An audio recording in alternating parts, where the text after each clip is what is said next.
En el año 2003, en la pequeña ciudad de Tlaxcala, México, 3 hermanas desaparecieron sin dejar rastro alguno. Ana Sofía tenía 17 años, Carmen 15, y la pequeña Beatriz apenas 12, cuando salieron de su casa una tarde de octubre para comprar dulces en la tienda de la esquina. Sus padres, Rodrigo y María Elena Herrera, jamás las volvieron a ver. La familia Herrera vivía en una casa modesta de adobe en las afueras de Tlaxcala, donde Rodrigo trabajaba como mecánico en un taller local y María Elena cosía para familias acomodadas del centro. Las 3 niñas eran conocidas en el barrio por su alegría y por ayudar siempre a los vecinos mayores con sus compras. Aquella tarde del 15 de octubre, el cielo estaba nublado y amenazaba con llover, típico del otoño tlaxcalteca. Si estás siguiendo esta historia, no olvides suscribirte a nuestro canal y cuéntanos en los comentarios desde qué parte de México nos estás viendo. Tu apoyo nos ayuda a seguir contando estas historias que necesitan ser escuchadas. Cuando las hermanas no regresaron para la cena, Rodrigo salió a buscarlas.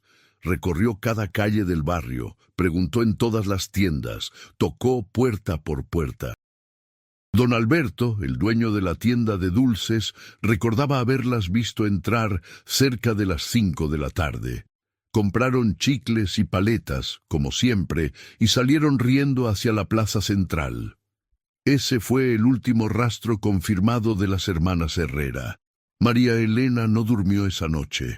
Permaneció sentada en el portal de su casa, mirando hacia el final de la calle polvorienta, esperando ver aparecer las siluetas de sus hijas. Al amanecer, con los ojos hinchados de llorar y la voz quebrada, fue con Rodrigo a la comandancia de policía local. El comandante Juventino Márquez, un hombre corpulento de bigote espeso, las recibió con una actitud que rayaba en la indiferencia. «Seguramente se fueron con algún novio», dijo mientras fumaba un cigarro. «Ya aparecerán. Las muchachas de esa edad son así. Se van de parranda y regresan cuando se les acaba el dinero». Las palabras del comandante fueron como una bofetada para María Elena, quien conocía a sus hijas mejor que nadie. Ana Sofía, Carmen y Beatriz eran niñas responsables que jamás habían faltado una sola noche a casa. Durante las primeras semanas, la búsqueda se limitó a los esfuerzos de la familia y algunos vecinos solidarios. Rodrigo faltó al trabajo para recorrer pueblos cercanos, mostrar fotografías de sus hijas en mercados, estaciones de autobuses y plazas. María Elena pegó carteles con las fotos de las niñas en cada poste de luz, en cada tienda que la dejara, en la iglesia del pueblo. Los rostros sonrientes de Ana Sofía, Carmen y Beatriz comenzaron a formar parte del paisaje urbano de Tlaxcala. La comunidad se dividió entre quienes apoyaban a la familia y quienes comenzaron a susurrar teorías crueles. Algunos decían que las niñas se habían escapado para unirse a una banda de delincuentes. Otros murmuraban que Rodrigo tenía deudas con gente peligrosa y que se habían llevado a sus hijas como castigo. Los rumores herían tanto como la ausencia misma de las hermanas. 2 meses después de la desaparición, la familia recibió una visita inesperada. El licenciado Fernando Aguirre, un abogado bien vestido que manejaba un Mercedes-Benz plateado, se presentó en su puerta. «Vengo a ofrecerles mi ayuda», dijo con una sonrisa que no llegaba a sus ojos. «Conozco gente influyente que puede movilizar más recursos para encontrar a sus hijas». María Elena, desesperada, aceptó inmediatamente la ayuda del desconocido. Aguirre les explicó que tenía contactos en la capital del estado y que podía conseguir que el caso fuera transferido a la policía ministerial. «Por supuesto», agregó, «esto requiere ciertos gastos. Nada es gratis en este país». Rodrigo, que había vendido sus herramientas para costear los viajes de búsqueda, le explicó que no tenían dinero. «No se preocupen», respondió Aguirre. «Podemos llegar a un arreglo. Ustedes tienen esta casa, ¿verdad? En su desesperación, los padres de las hermanas desaparecidas firmaron un documento que hipotecaba su propiedad a cambio de los servicios legales de Aguirre. El abogado prometió resultados en pocas semanas, pero los días pasaron sin noticias. Cuando Rodrigo lo buscaba en la dirección que les había dado, los vecinos le decían que ahí nunca había vivido ningún licenciado Aguirre. El primer año fue el más duro para la familia Herrera. María Elena desarrolló una depresión severa que la mantenía en cama durante días enteros. Rodrigo, convertido en un hombre taciturno y amargado, comenzó a beber para ahogar el dolor. Los vecinos que al principio habían mostrado solidaridad, gradualmente se alejaron. El tema de las hermanas desaparecidas se volvió tabú, algo de lo que era mejor no hablar. Durante este período, otros casos similares comenzaron a reportarse en la región. Familias de pueblos cercanos denunciaban la desaparición de jóvenes, principalmente mujeres entre los 12 y 20 años. Sin embargo, las autoridades mantenían la misma actitud displicente. Se fueron con el novio, se unieron a alguna banda, aparecerán cuando se les pase el berrinche, eran las respuestas estándar que recibían los familiares desesperados. La vida en Tlaxcala continuó su curso normal mientras las familias afectadas vivían en un limbo de dolor y esperanza. Los festivales anuales se celebraban, los mercados bullían de actividad, los niños jugaban en las plazas, pero para quienes habían perdido a sus seres queridos, el mundo se había detenido en el momento de la desaparición. María Elena encontró consuelo en la religión y en un grupo de madres que habían pasado por experiencias similares. Se reunían en la iglesia de San José todos los jueves por la tarde para rezar y compartir sus penas. Doña Carmen Velázquez había perdido a su hijo de 19 años 3 meses antes que las hermanas Herrera. Esperanza Gutiérrez buscaba a su hija de 16 años desaparecida un año atrás. Estas mujeres se convirtieron en la familia que María Elena necesitaba para sobrevivir al dolor. El grupo creció con el tiempo. Cada mes se sumaban nuevas madres, nuevas historias de desaparición, nuevos rostros marcados por la desesperanza.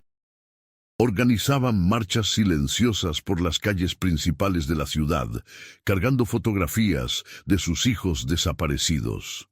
La sociedad tlaxcalteca las veía pasar con una mezcla de compasión y incomodidad, como si fueran un recordatorio incómodo de una realidad que preferían ignorar. Rodrigo, por su parte, no encontraba la misma fortaleza en la fe. Su búsqueda se volvió más solitaria y obsesiva. Desarrolló contactos con choferes de autobuses, taxistas, comerciantes ambulantes, cualquiera que viajara por las carreteras de la región. Les mostraba las fotografías gastadas de sus hijas y les daba su número telefónico. Si las ven, aunque sea parecidas, llámenmelo, les rogaba con voz quebrada. Los años pasaron transformando el dolor agudo en una herida crónica que nunca terminaba de sanar. Ana Sofía habría cumplido 21 años, Carmen 19 y Beatriz 16. María Elena celebraba sus cumpleaños en silencio, comprando pasteles que nadie comía y velas que nadie soplaba. Rodrigo había dejado de hablar de las fechas importantes, pero su esposa sabía que él también la recordaba porque lo encontraba llorando en el taller, abrazado a las fotografías de sus hijas. El caso oficialmente permanecía abierto, pero en la práctica había sido archivado años atrás. Los expedientes se acumulaban polvo en algún rincón de la comandancia, y los agentes nuevos ni siquiera conocían los detalles de la desaparición. La fotografía de las hermanas Herrera se había desvanecido de los postes donde María Elena la había pegado, borrada por el sol y la lluvia de 5 veranos y 5 inviernos.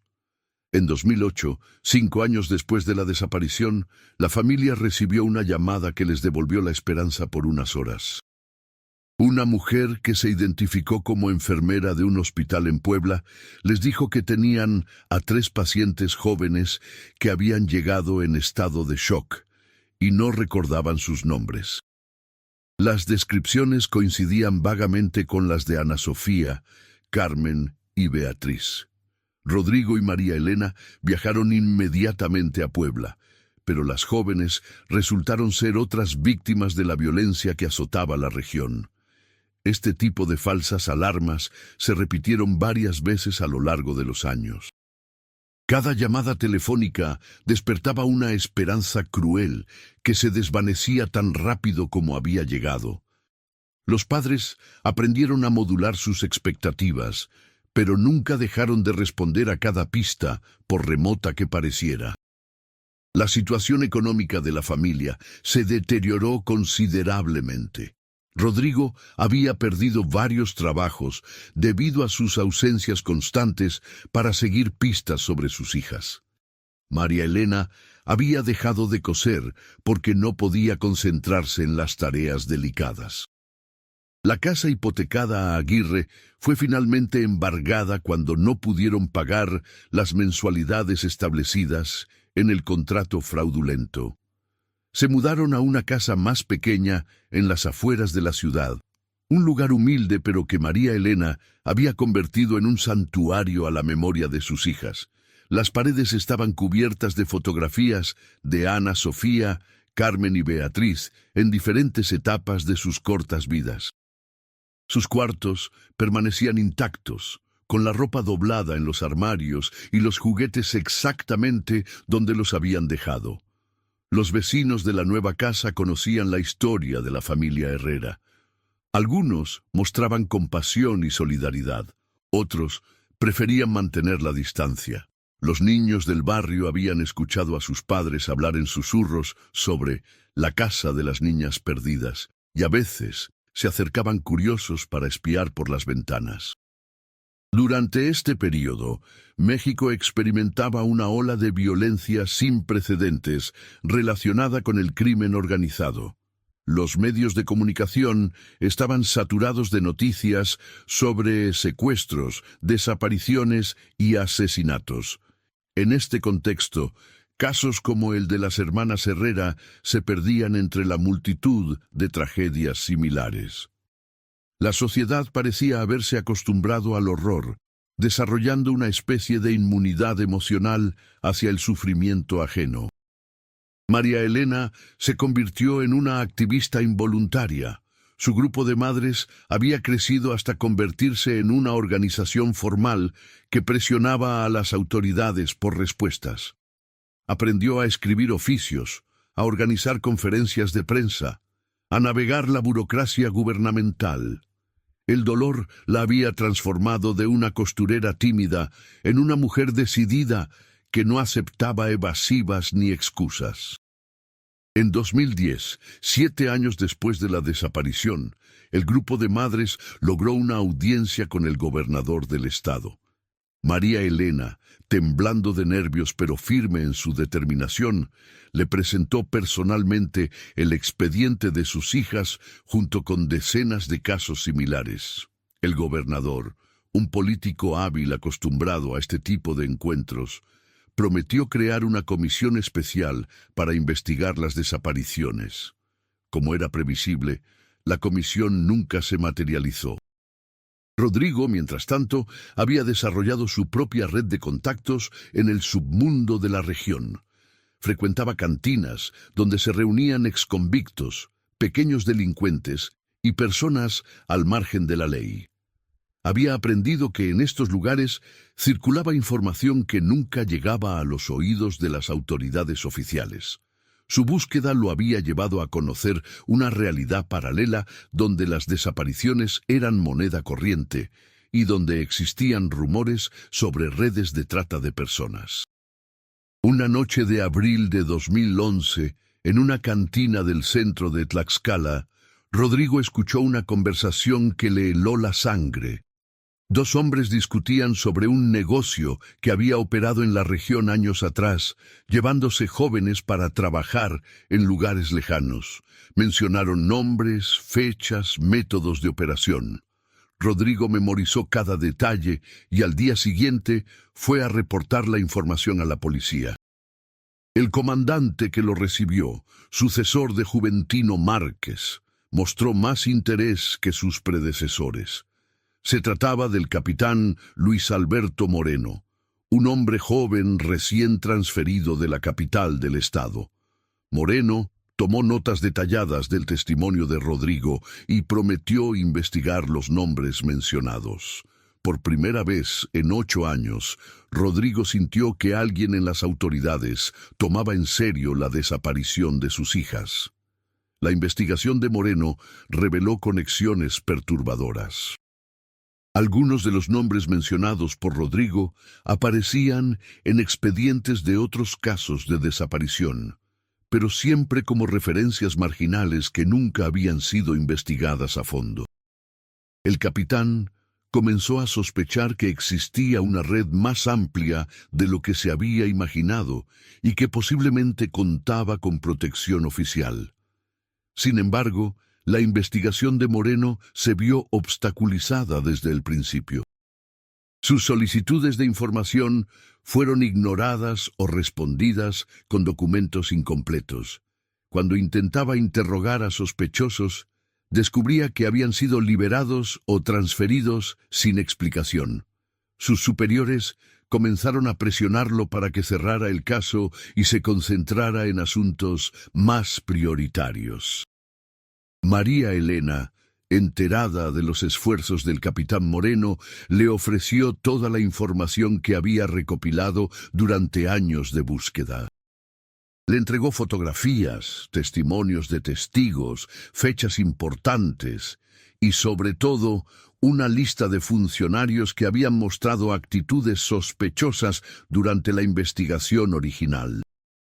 Entre estos nombres estaba el del licenciado Aguirre, el abogado que los había estafado años atrás. La investigación sobre Aguirre reveló que el hombre había operado bajo varios nombres falsos en diferentes municipios de la región. Su método era siempre el mismo. Se acercaba a familias desesperadas por la desaparición de algún ser querido. Les ofrecía ayuda legal a cambio de propiedades o dinero, y después desaparecía sin dejar rastro. Lo más inquietante era que tenía acceso a información policial confidencial que le permitía identificar a las familias más vulnerables. Moreno descubrió que Aguirre no actuaba solo. Formaba parte de una red que incluía funcionarios menores de la policía, empleados del registro civil y abogados corruptos. Esta red no solo se aprovechaba de las familias de desaparecidos, sino que posiblemente estaba involucrada en las desapariciones mismas. El patrón era claro: se llevaban a jóvenes de familias humildes, sabiendo que estas familias tenían pocos recursos para investigar y que las autoridades no les prestarían atención. En 2012, 9 años después de la desaparición de las hermanas Herrera, el capitán Moreno fue transferido súbitamente a una ciudad fronteriza del norte del país. Oficialmente se trataba de una promoción, pero Moreno sabía que era una forma de alejarlo de su investigación. Antes de partir, le entregó discretamente a María Elena una copia de todo el expediente que había compilado, incluyendo los nombres de los funcionarios sospechosos. «No confíe en nadie de la policía local», le advirtió Moreno en su último encuentro. «Esta red tiene tentáculos en todas partes. Guarde bien estos documentos y algún día, cuando aparezca la persona correcta, podrán ser útiles». María Elena aceptó los documentos con manos temblorosas, sintiendo el peso de la responsabilidad que el capitán ponía sobre sus hombros. Los años siguientes fueron particularmente duros para la familia Herrera.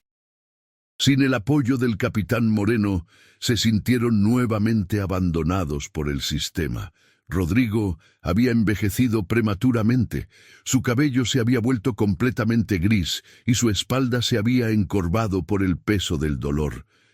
María Elena mantenía su activismo, pero las reuniones del grupo de madres se habían vuelto más espaciadas y menos esperanzadas.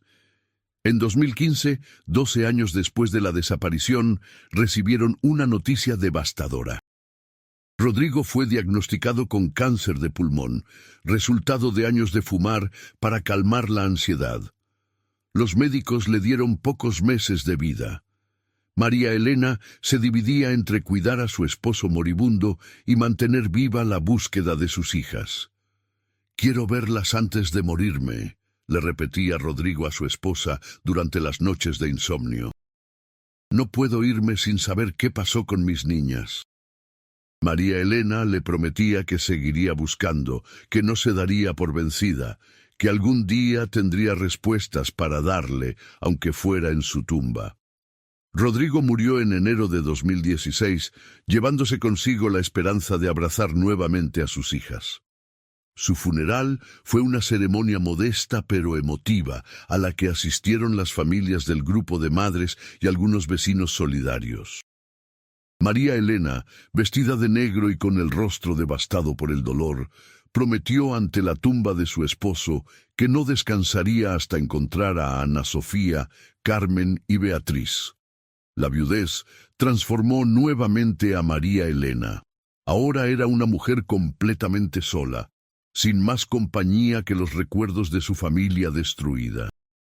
Su casa se volvió aún más silenciosa, poblada únicamente por las fotografías de sus seres queridos perdidos.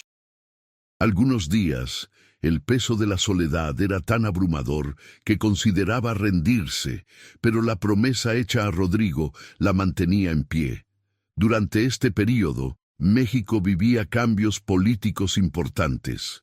Nuevos gobiernos prometían combatir la corrupción y atender el problema de las desapariciones. Se crearon comisiones especiales, se promulgaron nuevas leyes, se destinaron recursos para la búsqueda de personas desaparecidas. Sin embargo, para familias como la de María Elena, estos cambios parecían cosméticos, sin impacto real en sus casos específicos. En 2018, 15 años después de la desaparición, María Elena recibió una llamada que cambiaría todo. Se trataba del subinspector David Ramírez, un policía ministerial recién asignado a la región. Ramírez había estado revisando casos antiguos y había encontrado irregularidades en el expediente de las hermanas Herrera que le habían llamado la atención. «Señora Herrera», le dijo Ramírez durante su primera visita, «he estado estudiando el caso de sus hijas y creo que hay elementos que nunca fueron investigados adecuadamente. Me gustaría empezar de nuevo, desde el principio». María Elena, acostumbrada a las promesas vacías de funcionarios anteriores, recibió las palabras del subinspector con cautela, pero decidió darle una oportunidad. Ramírez era diferente a los policías que había conocido anteriormente. Era meticuloso, paciente y, sobre todo, parecía genuinamente interesado en encontrar la verdad. Durante semanas se dedicó a revisar cada documento, cada testimonio, cada pista que había sido ignorada o mal investigada. Su trabajo comenzó a revelar un patrón de negligencia e incluso sabotaje deliberado en la investigación original. Lo más perturbador que descubrió Ramírez fue que varios testigos importantes nunca habían sido interrogados oficialmente, a pesar de estar listados en el expediente. Cuando él los buscó, algunos habían muerto, otros habían desaparecido, y los pocos que pudo localizar le contaron historias que nunca habían sido registradas por las autoridades anteriores. Doña Remedios Castillo, una vendedora de flores que tenía su puesto cerca de la plaza central, recordaba haber visto a las 3 hermanas la tarde de su desaparición. Estaban platicando con un señor bien vestido, de traje oscuro, le contó a Ramírez. El hombre las invitó a subir a un carro elegante, un sedán negro. Al principio las niñas se veían dudosas, pero después subieron. Pensé que era algún familiar que las había encontrado por casualidad. Este testimonio nunca había sido incluido en el expediente original, a pesar de que doña Remedios había intentado reportarlo en varias ocasiones. Fui 3 veces a la comandancia, le explicó a Ramírez. Cada vez me decían que regresara después, que estaban ocupados. Al final me cansé de insistir. Ramírez también descubrió que la descripción del sedán negro coincidía con reportes de otros casos de desaparición en la región. Varios testigos habían mencionado un vehículo similar en circunstancias parecidas, pero esta conexión nunca había sido investigada. El patrón sugería la existencia de un depredador serial que operaba con impunidad en la zona. La investigación de Ramírez comenzó a generar resistencia interna. Sus solicitudes de apoyo fueron denegadas. Sus horarios fueron modificados para limitarle el tiempo disponible para el caso y comenzó a recibir advertencias sutiles, pero claras, de que debía concentrarse en asuntos más recientes. Sin embargo, el subinspector persistió, trabajando en sus horas libres y utilizando sus propios recursos. María Elena se convirtió en una colaboradora invaluable para Ramírez. Le proporcionó los documentos que le había entregado el capitán Moreno años atrás, junto con toda la información que había recopilado durante décadas de búsqueda independiente. La combinación de la experiencia investigativa de Ramírez y el conocimiento detallado de María Elena sobre el caso comenzó a producir resultados. En 2019, 16 años después de la desaparición, Ramírez logró identificar al propietario del sedán negro. Se trataba de un vehículo registrado a nombre de una empresa fantasma, pero las investigaciones financieras revelaron que el verdadero propietario era el licenciado Miguel Ángel Herrera Soto, un abogado prominente de la capital del estado que había servido como juez municipal en varias localidades de la región. Herrera Soto tenía un historial impecable en los registros oficiales.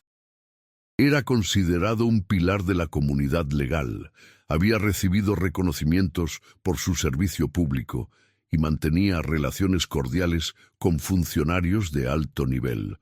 Sin embargo, la investigación paralela de Ramírez reveló aspectos más oscuros de su personalidad y sus actividades. El juez tenía propiedades en lugares remotos de la Sierra Tlaxcalteca, fincas apartadas que utilizaba supuestamente para el descanso y la meditación. Estas propiedades estaban registradas bajo nombres de terceros para evitar conflictos de interés con su posición judicial. Ramírez sospechaba que estos lugares aislados podrían ser utilizados para propósitos menos inocentes de los que aparentaban. La investigación sobre Herrera Soto reveló también conexiones con algunos de los nombres que habían aparecido en la investigación del capitán Moreno años atrás. El licenciado Aguirre, el estafador que había timado a la familia Herrera, resultó ser empleado ocasional del juez en asuntos legales menores. Esta conexión no era coincidencia, sino parte de una red más amplia de corrupción y crimen. Sin embargo, investigar a un juez en funciones presentaba desafíos enormes para Ramírez. Herrera Soto tenía influencia política y legal que podía utilizar para protegerse. Cualquier movimiento en falso podría no solo terminar con la investigación, sino también con la carrera del subinspector. Ramírez necesitaba evidencia sólida e irrefutable antes de poder actuar. La oportunidad llegó de manera inesperada en marzo de 2020, cuando la pandemia de COVID-19 obligó a implementar confinamientos y restricciones de movilidad en todo México. Durante una patrulla de verificación de las medidas sanitarias, Ramírez y su equipo fueron enviados a revisar propiedades rurales para asegurar que cumplieran con las restricciones gubernamentales. Una de las propiedades en su lista era una finca en las montañas que pertenecía oficialmente a un empresario de la construcción, pero que Ramírez sabía que estaba conectada con Herrera Soto. La finca estaba ubicada en un lugar extremadamente aislado, accesible solo por un camino de terracería que serpenteaba por la sierra durante varios kilómetros. Cuando Ramírez y sus compañeros llegaron a la finca, encontraron los portones cerrados con candado y aparentemente abandonada. Sin embargo, el subinspector notó señales de actividad reciente. Huellas de neumáticos en el lodo, basura fresca y, lo más inquietante, ropa femenina colgada en tendederos improvisados. Estas observaciones no coincidían con una propiedad supuestamente deshabitada. Legalmente, Ramírez no podía ingresar a la propiedad sin una orden judicial, pero las circunstancias excepcionales de la pandemia le proporcionaban cierta flexibilidad para inspeccionar lugares sospechosos. Decidió rodear el perímetro de la finca para evaluar la situación desde diferentes ángulos antes de determinar sus siguientes pasos. Desde una colina cercana, utilizando binoculares, Ramírez pudo observar el interior de la propiedad. Lo que vio lo dejó helado. Varias figuras femeninas se movían por el patio de la casa principal, pero sus movimientos eran extraños, como si estuvieran restringidas o bajo supervisión. También notó la presencia de al menos 2 hombres que parecían custodiar a las mujeres. Ramírez sabía que había encontrado algo importante, pero también comprendía que actuar precipitadamente podría arruinar cualquier posibilidad de rescate y justicia. Decidió mantener vigilancia discreta sobre la propiedad mientras desarrollaba un plan de acción que minimizara los riesgos para las posibles víctimas y maximizara las posibilidades de capturar a los responsables. Durante las siguientes semanas, Ramírez documentó meticulosamente la actividad en la finca. Fotografió vehículos que llegaban y partían, identificó a las personas que visitaban el lugar y estableció patrones de comportamiento que le permitirían planificar una intervención efectiva. Lo más importante era determinar cuántas víctimas había en el lugar y en qué condiciones se encontraban. El subinspector también investigó discretamente los antecedentes de la propiedad y sus conexiones legales. Descubrió que la finca había sido adquirida en 2002, un año antes de la desaparición de las hermanas Herrera, utilizando una red compleja de empresas fantasma que eventualmente conducía al juez Herrera Soto. Esta cronología reforzaba sus sospechas sobre la conexión entre la propiedad y las desapariciones en la región. En abril de 2020, Ramírez decidió que tenía suficiente evidencia para solicitar una orden de cateo. Sin embargo, sabía que el proceso normal de solicitud podría ser saboteado si existían filtraciones en el sistema judicial local. Decidió llevar su caso directamente a la Fiscalía General del Estado, presentando toda la evidencia que había recopilado durante meses de investigación. La fiscal especial Elena Rodríguez, especializada en casos de desaparición forzada, revisó cuidadosamente el expediente presentado por Ramírez. La evidencia era circunstancial pero convincente, especialmente cuando se consideraba en el contexto de los patrones más amplios de desapariciones en la región. Rodríguez autorizó una operación de reconocimiento con apoyo de fuerzas especiales. El 15 de mayo de 2020, exactamente 17 años después de la desaparición de las hermanas Herrera, se ejecutó la orden de cateo en la finca de la Sierra. La operación involucró a agentes especializados en rescate de víctimas de trata, psicólogos, trabajadores sociales y personal médico preparado para atender a posibles víctimas de trauma prolongado. Lo que encontraron en la finca superó las peores expectativas de los investigadores. En el sótano de la casa principal, acondicionado como una especie de prisión improvisada, descubrieron a 7 mujeres jóvenes en condiciones deplorables. Las víctimas mostraban signos evidentes de maltrato físico y psicológico y parecían haber perdido la noción del tiempo y del mundo exterior. Entre las víctimas rescatadas estaban Ana Sofía, Carmen y Beatriz Herrera, ahora mujeres de 34, 32 y 29 años respectivamente.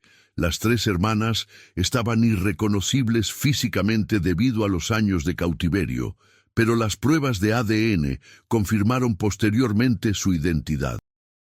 Habían pasado 17 años secuestradas en esa finca, sometidas a condiciones inhumanas que habían dejado secuelas profundas en su salud mental y física.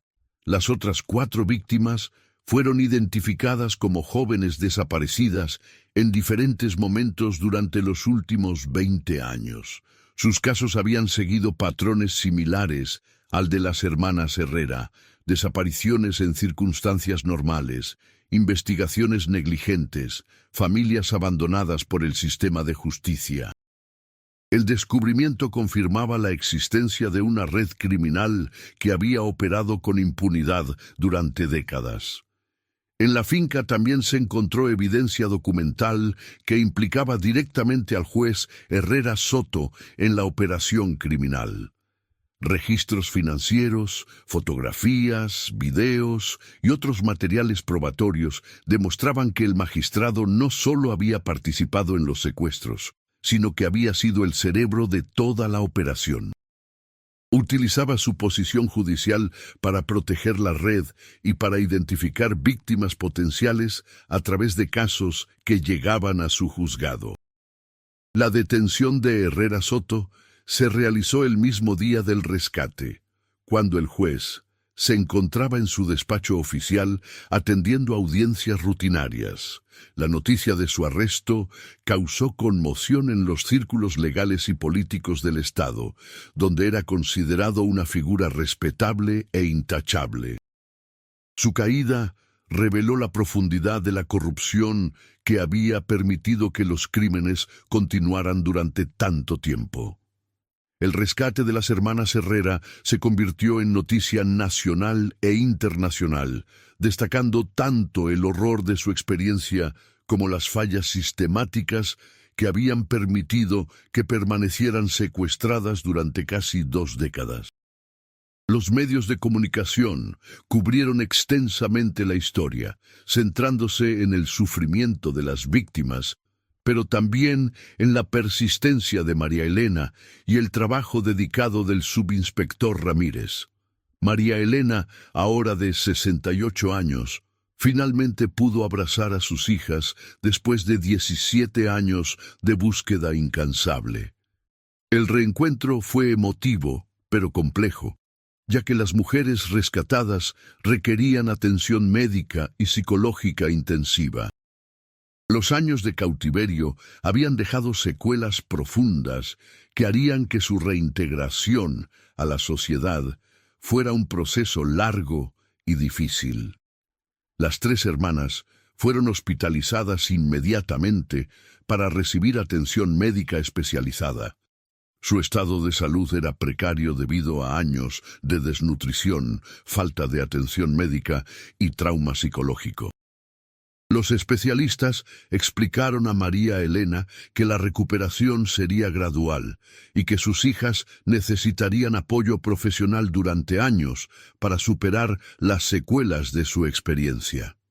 El proceso legal contra Herrera Soto y sus cómplices se desarrolló rápidamente. La evidencia era abrumadora y los crímenes eran tan graves que no había posibilidad de negociación o reducción de cargos. El juez fue condenado a cadena perpetua por secuestro, trata de personas y múltiples violaciones a los derechos humanos. Sus cómplices, incluyendo al licenciado Aguirre, recibieron sentencias similares. El caso también condujo a una investigación más amplia sobre la corrupción en el sistema judicial local. Varios funcionarios fueron removidos de sus puestos y se implementaron reformas para prevenir que situaciones similares pudieran repetirse. Sin embargo, para las familias afectadas, estos cambios llegaban demasiado tarde para reparar el daño causado por décadas de negligencia e impunidad. María Elena se convirtió en una figura pública involuntaria, frecuentemente invitada a hablar sobre su experiencia y sobre la importancia de no rendirse en la búsqueda de personas desaparecidas.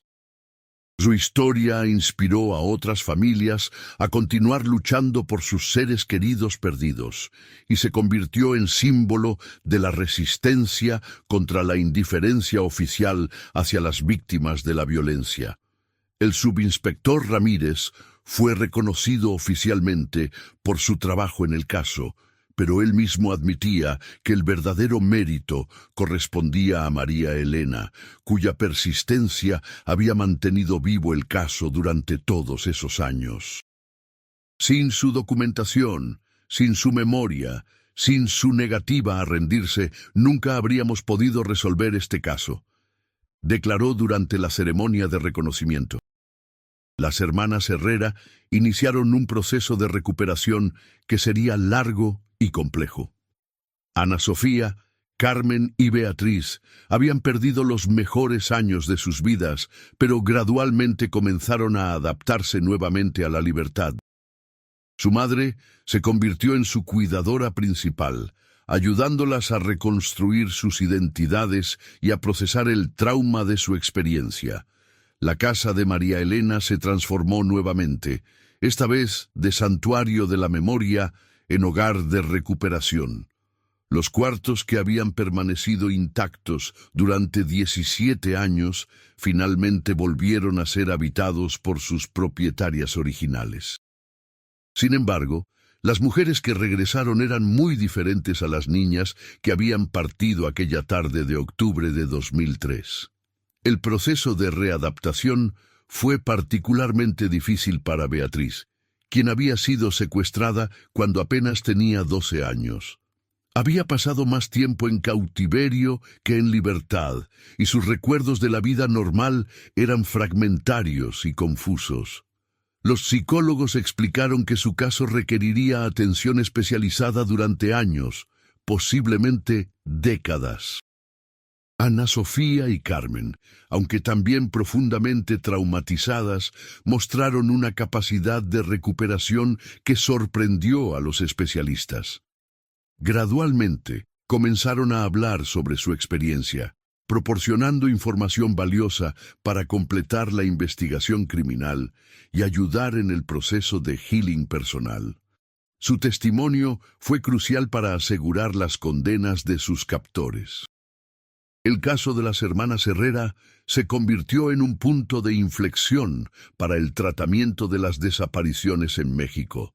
Demostró que la persistencia de las familias, combinada con investigación policial dedicada, podía lograr resultados incluso en casos aparentemente perdidos. También evidenció la necesidad de reformas profundas en el sistema de justicia para prevenir que redes criminales pudieran operar con impunidad. María Elena, ahora reunida con sus hijas, continuó su trabajo de activismo, pero con un enfoque diferente.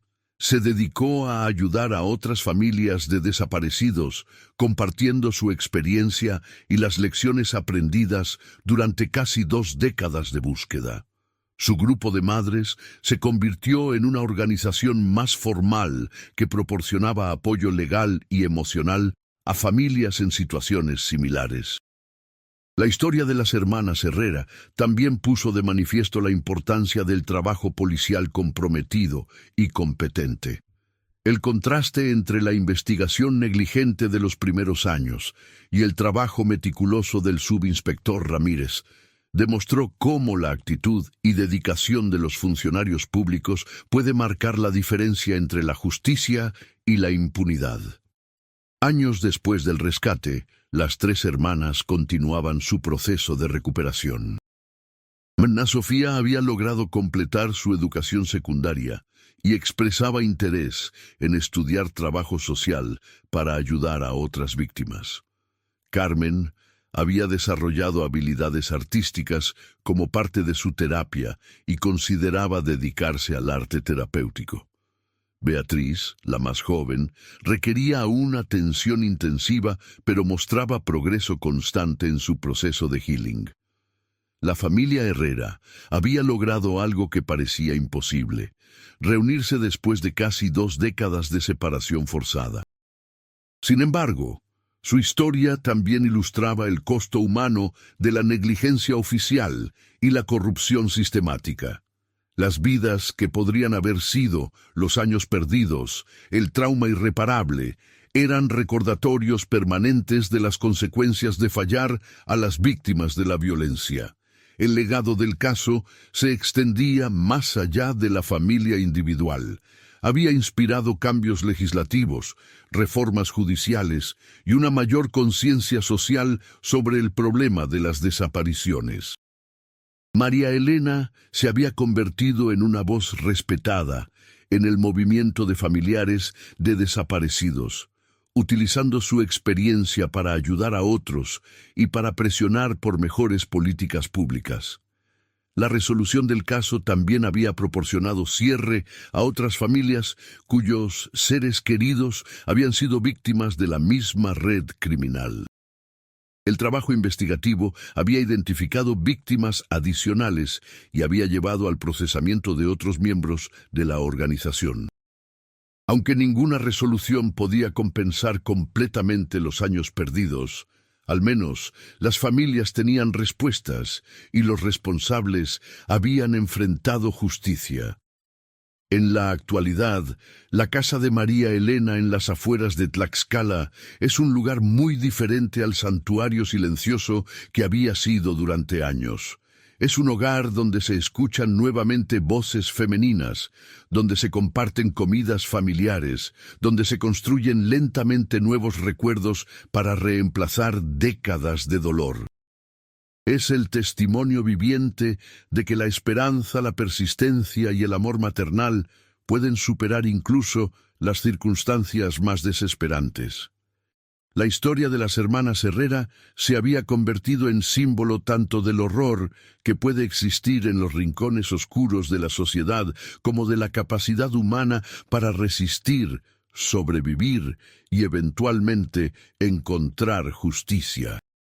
Su caso continuaría siendo recordado como ejemplo de que nunca es demasiado tarde para la verdad y que las familias que se niegan a rendirse pueden lograr lo imposible, incluso cuando el sistema falla y el mundo parece haber olvidado a sus seres queridos perdidos. El proceso de readaptación de las hermanas Herrera continuó desarrollándose con desafíos únicos para cada una. Ana Sofía, quien había mostrado mayor estabilidad emocional, se convirtió en un puente entre sus hermanas menores y el mundo exterior. Su memoria de la vida antes del secuestro era más clara, y esto le permitía ayudar a Carmen y especialmente a Beatriz a reconectar con conceptos básicos de la vida en sociedad. Los terapeutas que trabajaban con la familia explicaron que el síndrome de estrés postraumático complejo que presentaban las 3 mujeres requeriría tratamiento especializado durante años. Las secuelas incluían dificultades para confiar en extraños, ansiedad severa en espacios abiertos y episodios de disociación donde parecían desconectarse de la realidad presente. Sin embargo, el hecho de estar juntas y con su madre proporcionaba una base de seguridad fundamental para su recuperación. María Elena, a sus 70 años, enfrentaba el desafío de ser simultáneamente madre de 3 niñas perdidas y de 3 mujeres adultas traumatizadas. Su propio proceso de sanación había quedado en segundo plano durante décadas de búsqueda, y ahora debía confrontar su propio dolor mientras cuidaba de sus hijas. Los especialistas le recomendaron terapia individual para procesar los años de angustia y desarrollar herramientas para apoyar efectivamente la recuperación de sus hijas. La comunidad de Tlaxcala respondió al regreso de las hermanas con una mezcla de compasión, curiosidad morbosa y incomodidad. Muchos vecinos ofrecieron apoyo genuino, llevando comida, ropa y expresiones de solidaridad. Sin embargo, otros mostraban una fascinación poco sana por los detalles de su cautiverio, haciendo preguntas inapropiadas o tratando de fotografiar a las mujeres durante sus escasas salidas públicas. Para proteger la privacidad de su familia, María Elena tuvo que establecer límites estrictos con los medios de comunicación y los curiosos. La casa familiar se convirtió en una fortaleza donde las hermanas podían sanar sin la presión del escrutinio público. Solo permitía visitas de familiares cercanos, terapeutas y ocasionalmente otras familias de desaparecidos que buscaban esperanza en su historia. El subinspector Ramírez continuó manteniendo contacto con la familia, no solo como parte del seguimiento del caso legal, sino porque había desarrollado un vínculo personal con su historia. Su trabajo había sido reconocido con promociones y condecoraciones, pero él admitía que el caso de las hermanas Herrera había cambiado su perspectiva sobre la función policial y su responsabilidad hacia las víctimas. Durante los meses siguientes al rescate, emergieron más detalles sobre la red criminal dirigida por Herrera Soto. Las investigaciones revelaron que el juez había utilizado su posición para identificar familias vulnerables a través de casos civiles y penales que llegaban a su tribunal. Tenía acceso a información sobre la situación económica de las familias, sus estructuras familiares y su capacidad para presionar por investigaciones efectivas. La metodología de Herrera Soto era sistemática y cruel. Seleccionaba víctimas de familias humildes, preferentemente niñas y jóvenes, entre los 12 y 20 años, que provenían de hogares monoparentales o con padres que trabajaban en empleos informales. Sabía que estas familias tendrían recursos limitados para investigar privadamente y que las autoridades locales no les prestarían atención seria. El juez también había corrompido a varios funcionarios menores dentro del sistema policial y judicial local.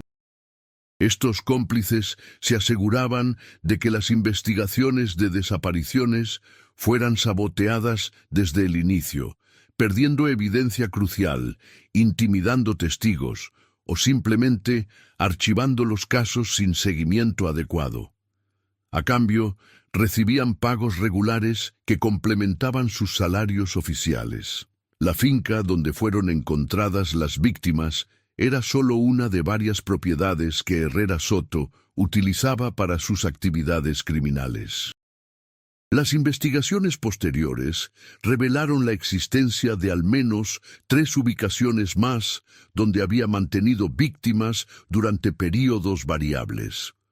Algunas de estas propiedades habían sido utilizadas como puntos de transferencia antes de trasladar a las víctimas a ubicaciones más permanentes. Los testimonios de las víctimas rescatadas proporcionaron información valiosa sobre el funcionamiento de la red criminal. Describían un sistema donde las mujeres secuestradas eran mantenidas en condiciones de esclavitud, obligadas a realizar trabajo doméstico sin remuneración y sometidas a abusos físicos y psicológicos sistemáticos diseñados para quebrar su voluntad de resistencia o escape. Herrera Soto había desarrollado métodos sofisticados de control psicológico sobre sus víctimas. Les hacía creer que sus familias habían muerto o que las habían abandonado deliberadamente. Utilizaba información real sobre sus familiares, obtenida a través de sus contactos en las fuerzas del orden, para hacer creíbles estas mentiras. También las amenazaba con dañar a sus seres queridos si intentaban escapar. El aislamiento geográfico de las propiedades era otro elemento clave de la operación. Las fincas estaban ubicadas en áreas remotas de la Sierra Tlaxcalteca, accesibles solo por caminos de terracería difíciles de transitar. Las víctimas no tenían conocimiento de su ubicación exacta y debido a los años de cautiverio habían perdido la orientación espacial necesaria para intentar huidas por su cuenta.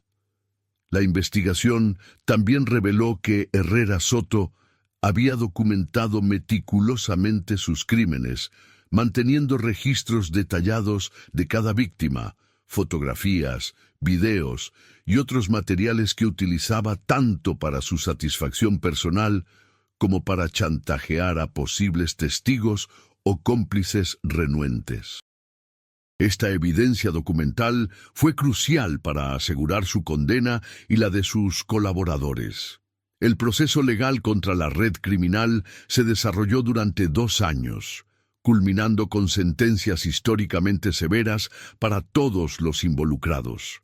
Herrera Soto fue condenado a cadena perpetua sin posibilidad de libertad condicional, convirtiéndose en uno de los primeros casos en México donde se aplicaba esta sanción máxima por crímenes de esta naturaleza.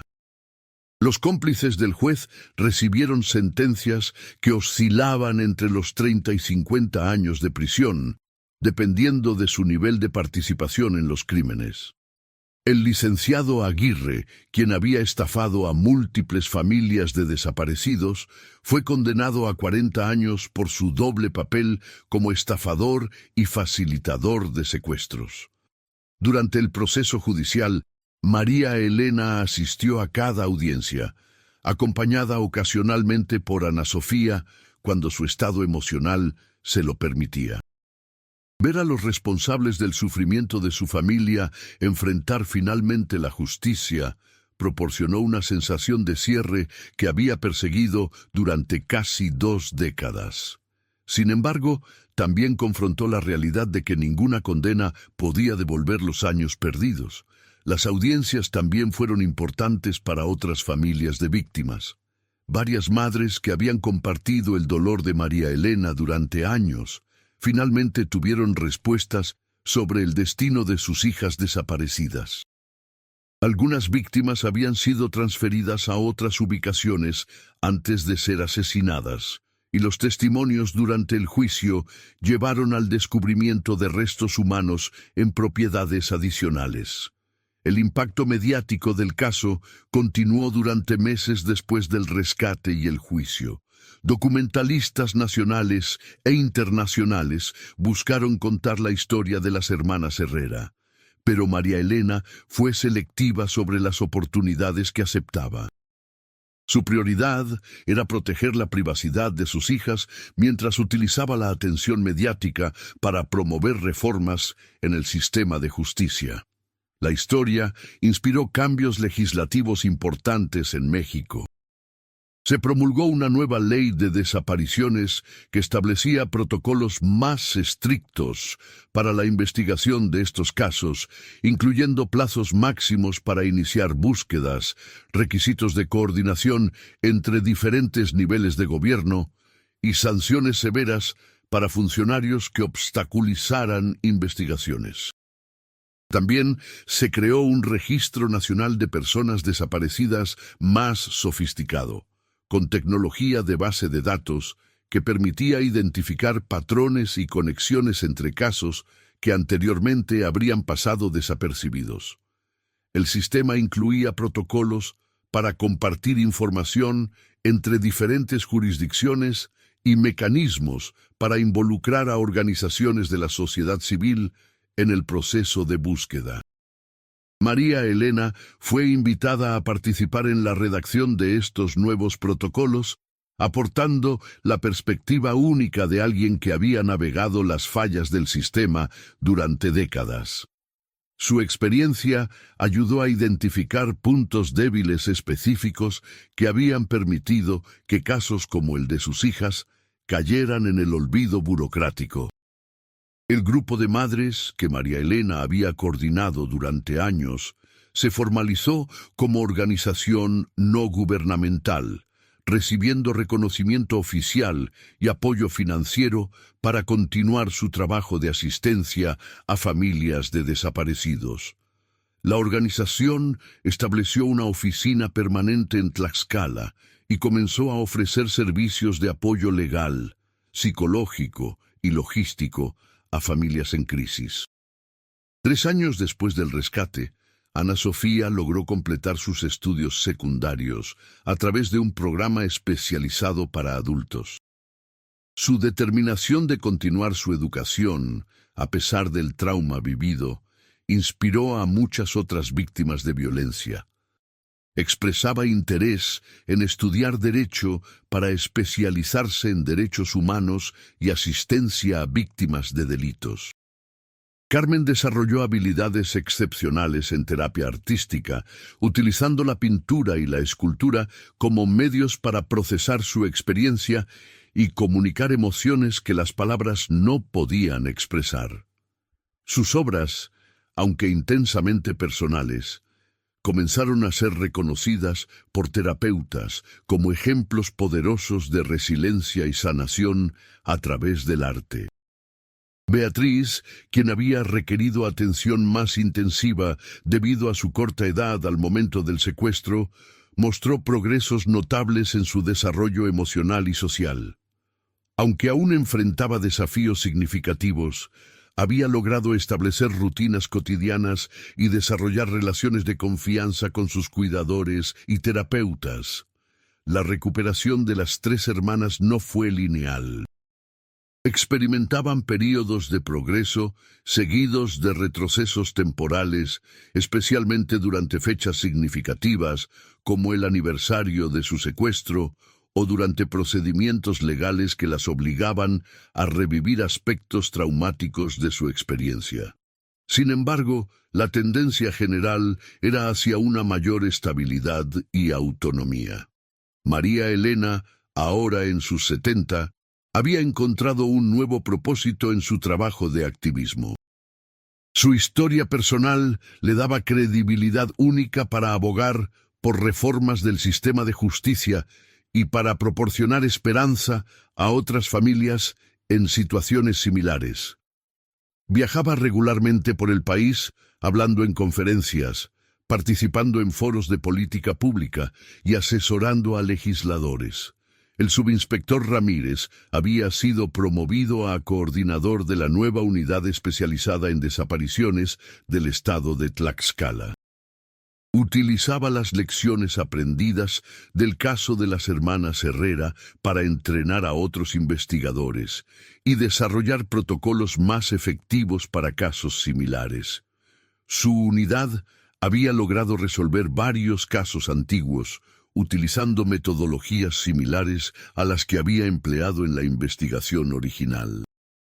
El caso también había tenido impacto internacional, siendo citado en informes de organizaciones de derechos humanos como ejemplo tanto de las fallas sistemáticas en la protección de víctimas como de la importancia de la persistencia familiar y el trabajo policial dedicado.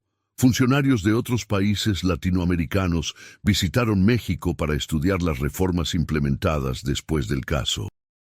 Sin embargo, María Elena y otros activistas reconocían que los cambios sistémicos eran lentos y desiguales. Mientras que algunos casos recibían atención adecuada bajo los nuevos protocolos, otros seguían siendo manejados con la misma negligencia que había caracterizado el caso de sus hijas décadas atrás. La lucha por reformas efectivas continuaba siendo una batalla constante. La casa familiar en las afueras de Tlaxcala se había convertido en un símbolo de esperanza para muchas familias de desaparecidos.